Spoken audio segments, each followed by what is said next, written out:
Hello everyone, welcome to our YouTube channel Shiksha Alliance. Today we are going to start our daily current affairs session in which we will cover important news from several newspapers, PIB and various government sources. So let's begin our session. Our first topic is Forever Chemical. तो हम जानेंगे Forever Chemical के बारे में. An Oxford study has found that Norwegian Arctic ice is contaminated with alarming level of toxic PFAS per and polyfluorinated alkyl substances also called Forever Chemical. ये एक Oxford का study था, इसमें पाया गया है कि जो नॉर्वेगियन आर्कटिक आइस है वो कॉन्टेमिनेटेड है, अलार्मिंग लेवल उसमें पाया गया है टॉक्सिक पीएफएस का, जो कि आपका पर एंड पॉलीफ्लोरिनेटेड अल्काइल सब्सटेंस है, जिसको कि हम फॉरएवर केमिकल भी कहते हैं. क्या इंपैक्ट है इसका पीएफएस का? This chemical are present and can bioaccumulate in living organism potentially causing health and environmental risk. ये जो केमिकल है ये प्रेजेंट है और ये बायो एक्यूमुलेट होता है लिविंग ऑर्गेनिज्म में, पोटेंशियली इसके कारण हेल्थ और एनवायरमेंटल रिस्क बहुत ज्यादा हो जाता है. रिस्क और फर्दर कंटेमिनेशन, और रिस्क है और ज्यादा कंटेमिनेशन का भी. The chemical can move from glacier into down stream ecosystem like Arctic फ्लोजोट and tundra.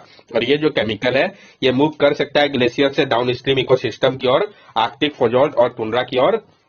It affects the entire food web, including plankton, fish, seal, and apex animal like polar bear, and does impact local community. और ये affect करेगा entire food web को, जिसमें क्या कहते हैं plankton, fish, seal, apex animal जैसे कि पोलर बियर भी आते हैं. इस कारण ये इम्पैक्ट करेगा लोकल कम्युनिटीज को.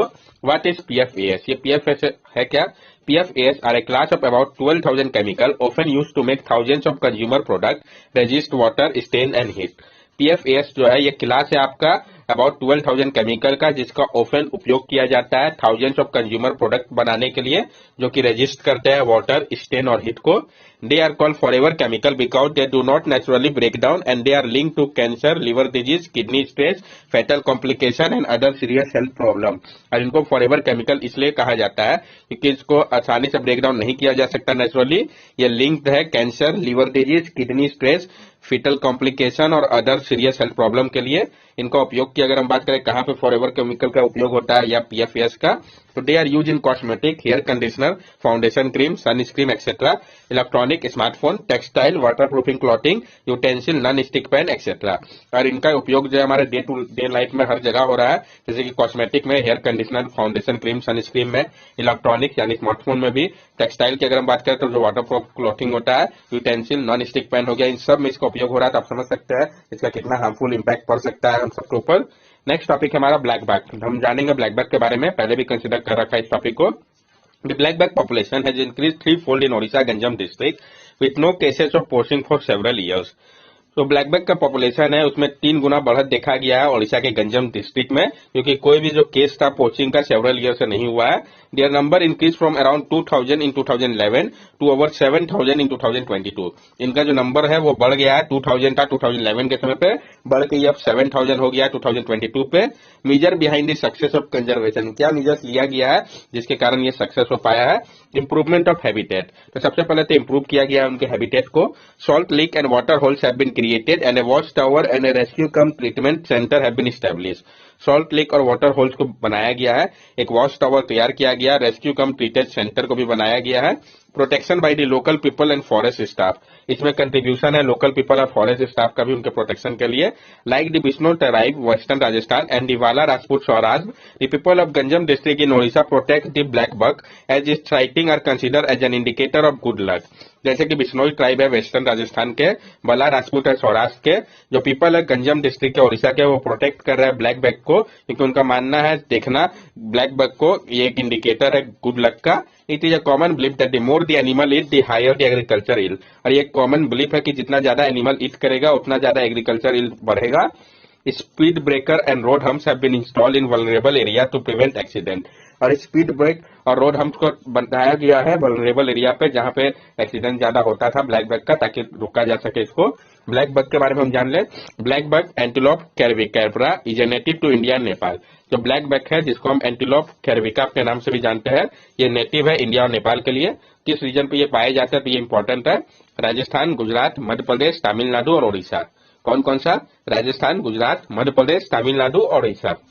क्या फीचर्स है? तो ये ग्रासलैंड स्पीसीज है, फास्टेस्ट एनिमल है वर्ल्ड का चीता के बाद, डायurnal एंटीलोप है यानी एक्टिव होता है मेनली डे टाइम में, state animal of Punjab, Haryana and Andhra Pradesh. और ये स्टेट एनिमल भी है पंजाब, हरियाणा और आंध्र प्रदेश का।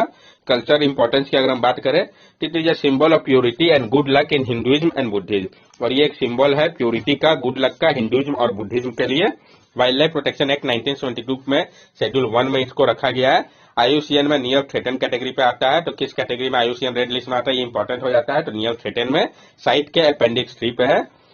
Forest framework for reducing poverty, तो हम जानेंगे जो फॉरेस्ट फ्रेमवर्क है रिड्यूस करने के लिए पॉवर्टी को, इसके बारे में। Currently about 1/3 of the Indian population is estimated to have enter the middle class with poverty declining to about 16%। अभी क्या है, प्रेजेंटली 1/3 जो इंडियन पॉपुलेशन है, ये एस्टिमेट किया जा रहा है कि ये इंटर हुआ है मिडिल क्लास में, क्योंकि जो पॉवर्टी है वो आपका डिक्लाइन किया है 16% तक। The government effort to increase middle class well being and reduce poverty can be articulated through the forest framework, संपन्नता, सुरक्षित भविष्य, श्रेष्ठ जीवन और सरलता। और जो गवर्नमेंट का एफर्ट है ताकि इंक्रीज किया जा सके मिडिल क्लास के वेल बीइंग को और कम किया जा सके पॉवर्टी को, इसको आर्टिकुलेट किया गया है फॉरेस्ट फ्रेमवर्क से। ये फॉरेस्ट है क्या, संपन्नता, सुरक्षित भविष्य, श्रेष्ठ जीवन और सरलता। तो हम इन सबको एक एक करके जानेंगे। संपन्नता, enrichment through inflation control and loan, example more liquidity in the market for growth, lower EMI। जो संपन्नता है, इनरिचमेंट है, इन्फ्लेशन कंट्रोल के माध्यम से और लोन के माध्यम से, यानी ज्यादा लिक्विडिटी हो मार्केट में ग्रोथ के लिए और लोअर EMI हो। सुरक्षित भविष्य, securing a healthy future through affordable health care and quality education, affordable generic medicine, Ayushman Bharat etcetera. और सुरक्षित भविष्य कैसे हो सकता है, तो सिक्योर करके एक हेल्दी फ्यूचर को अफोर्डेबल हेल्थ केयर और क्वालिटी एजुकेशन के माध्यम से, जैसे कि आपका अफोर्डेबल जेनेटिक मेडिसिन हो गया आयुष्मान भारत के माध्यम से। श्रेष्ठ जीवन, a better life through improve infrastructure and connectivity, increase in road connectivity, capex expenditure, lower mobile data rate etcetera. और जो श्रेष्ठ जीवन है, एक बेटर लाइफ, इसको किया जा सकता है इंप्रूव करके इंफ्रास्ट्रक्चर और कनेक्टिविटी को, जैसे कि इंक्रीज किया जा रहा है रोड कनेक्टिविटी को, कैपेक्स एक्सपेंडिचर हो गया, लोअर मोबाइल डाटा रेट हो गया। और सरलता, hassle free existence through a cashless digital payment ecosystem and paperless certification authentication with DigiLocker. और जो सरलता है आपका, हैसल फ्री एग्जिस्टेंस, एक कैशलेस डिजिटल पेमेंट इकोसिस्टम का और paperless certification authentication DigiLocker के माध्यम से। नेक्स्ट टॉपिक है हमारा IFFCO nano urea liquid plant, PIB के लिए इंपॉर्टेंट हो जाता है। तो जानेंगे हम इसके बारे में, इसका बेनिफिट क्या है, लिक्विड नैनो यूरिया के बारे में भी हम समझेंगे। तो union ministry of chemical and fertilizer had launched the IFFCO nano urea liquid plant at Aonla and Phulpur in Uttar Pradesh. तो कहां पे लोग इसको इस्टेब्लिश किया गया, किस स्टेट में ये इंपॉर्टेंट हो जाता है। तो जो यूनियन मिनिस्ट्री है केमिकल एंड फर्टिलाइजर के, उन्होंने लॉन्च किया इफ्को के नैनो यूरिया लिक्विड प्लांट को ओनला और पुलपुर में उत्तर प्रदेश के। What is liquid nano urea, ये लिक्विड नैनो यूरिया होता क्या है। Urea is a chemical nitrogen fertilizer white in colour which artificially provide nitrogen, a major nutrient required by plant. Urea जो है ये केमिकल नाइट्रोजन फर्टिलाइजर है, white colour का होता है, जो कि आर्टिफिशियली प्रोवाइड करता है नाइट्रोजन को, जो कि एक मेजर न्यूट्रिएंट है जिसकी आवश्यकता होती है प्लांट को। Liquid nano urea is essentially urea in the form of nano particle. और जो लिक्विड नैनो यूरिया है ये इसेंशियल यूरिया है नैनो पार्टिकल्स के फॉर्म में। क्या बेनिफिट है इसका, अगर हम कॉस्ट की बात करें तो liquid nano urea is cheaper than urea. तो लिक्विड नैनो यूरिया है वो सस्ता है यूरिया के कंपैरिजन में। The efficiency of liquid nano urea can be as high as 85 to 90%। Conventional urea has an efficiency of about 25%। जो efficiency है liquid nano urea का वो भी बहुत ज्यादा है, 85 से 95 तक, जबकि कन्वेंशन यूरिया का एफिशिएंसी क्या है, सिर्फ 25% है। ये भी इंपॉर्टेंट हो गया। लिक्विड नैनो यूरिया का जो शेल्फ लाइफ है वो 1 साल तक का है। अब फार्मर को आवश्यकता नहीं है कि वो वरीड करे केकिंग के लिए जब वो कॉन्टेक्ट में आता है मॉइस्चर के। Nano form provide a targeted supply of nutrient to crop. और जो नैनो फॉर्म है ये प्रोवाइड करता है टारगेटेड सप्लाई न्यूट्रिएंट का क्रॉप के लिए। Reduce fertilizer subsidy bill of the government, इससे क्या है जो फर्टिलाइजर सब्सिडी बिल है गवर्नमेंट का उसको ये कम कर रहा है। इफ्को के बारे में भी हम जान लें। Indian Farmer Fertilizer Cooperative Limited (IFFCO). IFFCO was established in 1967. Is one of India's biggest cooperative society, which is wholly owned by Indian Cooperative. जो इफ्को है Indian farmer fertiliser cooperative limited, इसको एस्टेब्लिश किया गया था 1967 में। ये one of India biggest cooperative society है जो कि पूरी तरीके से ओन किया जा रहा है इंडियन कोऑपरेटिव के द्वारा। It objective is to provide a timely supply of reliable high quality agriculture input and services in an environmentally sustainable manner.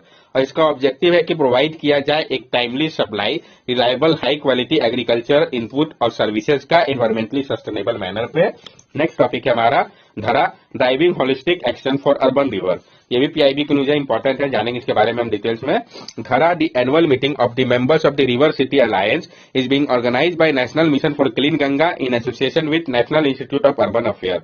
जो धरा है driving holistic action for urban river, ये एनुअल मीटिंग है members of river city alliance का, जिसको कि organise किया गया था national mission for clean Ganga association with national institute of urban affair के साथ मिलकर धरा। It provide a platform to co-learn and discuss solution for managing local water resources। जो धरा है driving holistic action for urban river, ये provide करता है एक प्लेटफॉर्म को जहां पे को लर्न किया जा सके और डिस्कस किया जा सके सॉल्यूशन को मैनेज करने के लिए लोकल वाटर रिसोर्सेज को। River city alliance RCA is a dedicated platform for river city to ideate, discuss and exchange information for sustainable management of urban river. और जो आपका रिवर सिटी अलायंस है, ये एक डेडिकेटेड प्लेटफॉर्म है river cities के लिए, ताकि वो आइडिएट कर सके, डिस्कस कर सके और एक्सचेंज कर सके इन्फॉर्मेशन को सस्टेनेबल मैनेजमेंट के लिए अर्बन रिवर का। ये इंक्लूड करता है सिटीज को, दोनों ही गंगा बेसिन और नॉन गंगा बेसिन स्टेट का। It is being implemented by a partnership of ministry of जल शक्ति and ministry of housing and urban affair.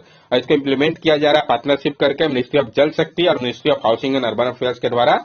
River City Alliance started with 30 cities in 2021 and currently at 95 cities as a member across India। River City Alliance को start किया गया था 30 cities के साथ 2021 में, और अभी प्रेजेंटली 95 cities जो है वो मेंबर्स है पूरे भारत के इसमें। It has strong synergies with the Urban 20 U20 initiative under India's G20 presidency to promulgate urban water security। और इसका स्ट्रॉन्ग सिनर्जी है अर्बन 20 U20 इनिशिएटिव के साथ इंडिया के G20 प्रेसिडेंसी पे, ताकि प्रोमलगेट कर सके अर्बन वाटर सिक्योरिटी को। नेक्स्ट टॉपिक है हमारा nationwide campaign to combat filariasis. तो ये एक नेशन वाइड कैंपेन चलाया जा रहा है ताकि रोका जा सके फिलिरेसिस को। इसके बारे में हम जानेंगे, फिर ये है क्या, इसका ट्रीटमेंट क्या, सब समझेंगे। Union Health Ministry had launched a nationwide mass drug administration campaign aimed at ending filariasis disease by 2027, 3 years ahead of global target। Union health ministry ने लॉन्च किया एक नेशन वाइड मास ड्रग एडमिनिस्ट्रेशन कैंपेन को, जिसका मकसद है समाप्त करना फिलिरेसिस disease को 2027 तक, 3 साल पहले ही ग्लोबल टारगेट के। ये आपका फिलिरेसिस है क्या? Lymphatic filariasis commonly known as elephantiasis is a neglected tropical disease which causes tissue और लूम स्वेलिंग। जो आपका लिम्फेटिक फिलिरेसिस है, जिसको कि हम कॉमनली एलिफेंथियासिस के नाम से भी जानते हैं, ये नेग्लेक्टेड ट्रॉपिकल डिजीज है जिसके कारण टिश्यू या लिम्फ का स्वेलिंग होता है। ये कैसे फैलता है? तो फिलिरेसिस पैरासाइट जो है, जिसको हम निमेटोड या राउंडवॉर्म भी कहते हैं, ये ट्रांसमिट होता है ह्यूमन में मॉस्किटो के कारण। ये वन ऑफ द 3 पैरासाइट है, वुचेरिया बैंक्रॉप्सी रिस्पॉन्सिबल है 90% केसेस के लिए। ट्रीटमेंट की अगर हम बात करें तो WHO recommend strategy for lymphatic filariasis elimination is mass drug administration. और WHO ने रिकमेंड किया है कि जो स्ट्रेटेजी है लिम्फेटिक फिलिरेसिस एलिमिनेशन के लिए, वो मास ड्रग एडमिनिस्ट्रेशन है, जो कि भारत कर रहा है। गवर्नमेंट इनिशिएटिव की अगर हम बात करें तो नेशन वाइड मास ड्रग एडमिनिस्ट्रेशन कैंपेन का मकसद है एंड करना फिलिरेसिस डिजीज के ट्रांसमिशन को, डोर टू डोर एडमिनिस्ट्रेशन करना एंटी फिलिरेसिस ड्रग को, स्पेशली 10 अफेक्टेड स्टेट में। तो वो अफेक्टेड स्टेट कौन कौन से है, जहां पे सबसे पहले इसको करना है? बिहार, छत्तीसगढ़, झारखंड, मध्य प्रदेश, उत्तर प्रदेश हो गया। Accelerated plan for elimination of lymphatic filariasis was launch in 2018। जो एक्सेलरेटेड प्लान था एलिमिनेट करने के लिए लिम्फेटिक फिलिरेसिस को, इसको लॉन्च किया गया था 2018 में। जनवरी 30 जो है वो world neglected tropical disease day के तौर पे मनाया जाता है। लंदन डिक्लेरेशन ऑन एनटीडी, जो आपका लंदन डिक्लेरेशन है नॉन एनटीडी के लेके, इसको अडॉप्ट किया गया था 30 जनवरी 2012 में, ताकि रिकॉग्नाइज किया जा सके जो ग्लोबल बर्डन है आपका एनटीडी का। नेक्स्ट टॉपिक है हमारा अगस्त्य कूर्डम। तो हम जानेंगे अगस्त्य कूर्डम के बारे में। Research shed light on the Agastya observatory which was one of the few magnetic observatory in the world during the 19th century. जो रिसर्च है वो प्रकाश डाल रहा है अगस्तियार ऑब्जर्वेटरी के ऊपर, जो कि कुछ मैग्नेटिक ऑब्जर्वेटरी में से थे वर्ल्ड के 19th सेंचुरी के समय पे। ये मैग्नेटिक ऑब्जर्वेटरी होता क्या है? Magnetic observatory are permanent measuring station that monitor the geomagnetic field to very high accuracy over time scale ranging from second to decade and beyond. जो मैग्नेटिक ऑब्जर्वेटरी होता है, ये परमानेंट मेजरिंग स्टेशन होता है जो मॉनिटर करता है geomagnetic field को काफी ज्यादा हाई एक्यूरेसी के साथ समय के स्केल पे, जो कि रेंज करता है सेकंड से डिकेड तक के लिए और उससे आगे तक के लिए। अगस्त्य कूर्डम जो है सिचुएटेड आपका सेकंड हाईएस्ट पीक में केरला के। ये मेंटेन कर रहा है एनवायरमेंट को जो कि फ्री हो सिग्निफिकेंट कल्चर इंटरफेरेंस से। ये कहां पे है आपका? तो केरला के सेकंड हाईएस्ट पीक पे है। Agastya Koodam is a part of Agasthya Malai biosphere reserve, UNESCO world network of biosphere reserve which lies conjointly in the state of Kerala and Tamil Nadu. ये काफी इंपॉर्टेंट पॉइंट है। तो जो आपका अगस्त्य कूर्डम है वो पार्ट है आपका अगस्त मलाई बायोस्फीयर रिजर्व का, ये कि आपका UNESCO world network of biosphere reserve में आता है, जो कि आपका कॉन्जॉइंटली लाइक करता है केरला और तमिलनाडु पे। Agasthya Koodam got it name from the sage Agastya, a pioneer of Tamil Siddha Ayurveda. और जो अगस्त कूडम है, इसका नाम जो है सेज अगस्त के नाम पर रखा गया है, जो कि एक पायनियर है तमिल सिद्धा आयुर्वेद के। That's all for daily current affair session. अगर आपको हमारी वीडियो अच्छी लगी हो तो हमारे चैनल सब्सक्राइब करें, हमारी वीडियो को लाइक करें और ज्यादा से ज्यादा शेयर करें। These are our social media link. From here also you can stay connected with us and give us your valuable feedback. Thank you and have a nice day.